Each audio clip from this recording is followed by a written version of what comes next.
ભરૂચ જિલ્લા યુવા કોંગ્રેસે જિલ્લામાં માર્ગ પર પડેલા ખાડાઓ અને તૂટી ગયેલા માર્ગ રસ્તાઓ મામલે માર્ગ મકાન વિભાગની કચેરી ખાતે તાળાબંધી કરવા પહોંચીને ઉગ્ર વિરોધ નોંધાવ્યો હતો।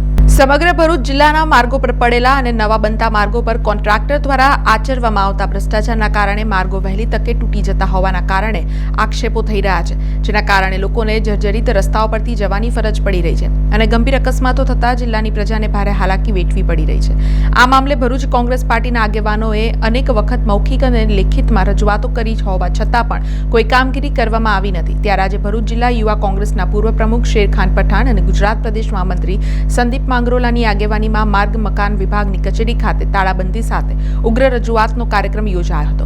કોંગ્રેસના કાર્યક્રમના પગલે ચુસ્ત પોલીસ બંદોબસ્ત પણ ગોઠવવામાં આવ્યો હતો। ભરૂચ જિલ્લાના આગેવાન શેરખાન પઠાણે જણાવ્યું હતું કે સરકારી અધિકારીઓ અને કોન્ટ્રાક્ટર વચ્ચે ભાગબટાઈ ચાલતી હોવાના કારણે હલકી કક્ષાના ભ્રષ્ટાચારી રોડ તૈયાર થતા હોય છે।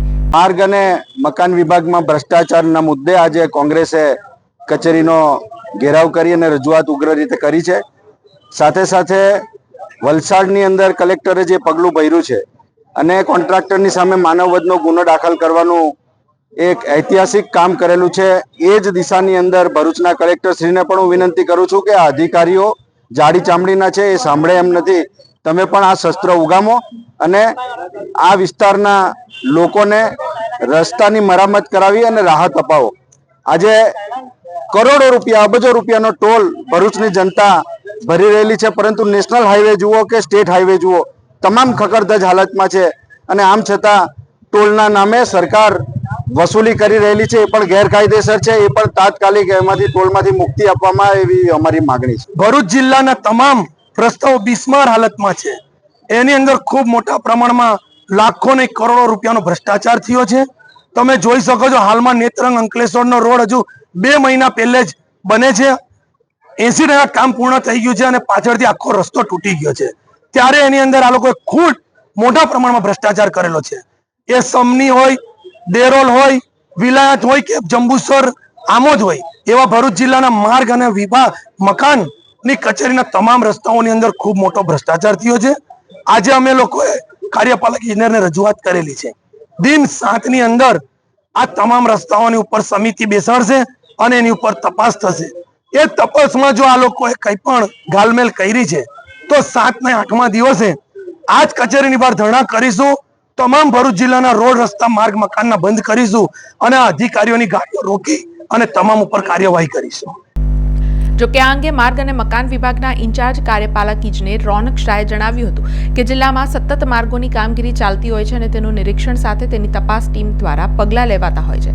કોન્ટ્રાક્ટરને ટેન્ડર પ્રક્રિયા મુજબ રકમ ચૂકવવામાં આવતી હોય છે। હાલમાં કોંગ્રેસ તરફથી રજૂઆતો મળી છે, જે અંગે તપાસ કરીને 7 દિવસમાં યોગ્ય કામગીરીની બાહેધરી આપવામાં આવી હતી। જે મરામતની કામગીરી હાલ ચાલી રહેલી છે તેનાથી આવેદન આપનાર વ્યક્તિઓને વાકેફ કરવામાં આવેલ છે તથા તેમની જે સ્પેસિફિક રજૂઆત હતી તે રસ્તાઓ વિશેના ચૂકવણાની વિગત અને હાલ ચાલી રહેલા રસ્તાઓની બાકીની અદ્યતન વિગત આપવા માટે દિન 7નો સમય મેળવેલ છે અને તે મુજબની કાર્યવાહી વિભાગ દ્વારા કરવામાં આવશે તેવી બાહેધરી આજરોજ અમો દ્વારા આપવામાં આવેલ છે।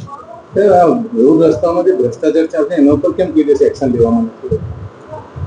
સતત કામ ચાલતા હોય છે અને એની તપાસ ટીમ અને વિભાગમાંથી જરૂરિયાત મુજબના પગલાઓ લેવાતા હોય છે। અત્યાર સુધી કોઈ એવો બનાવ બન્યો છે કે જેની પર એક્શન લેવાય કોઈ ભ્રષ્ટાચારના લેવા?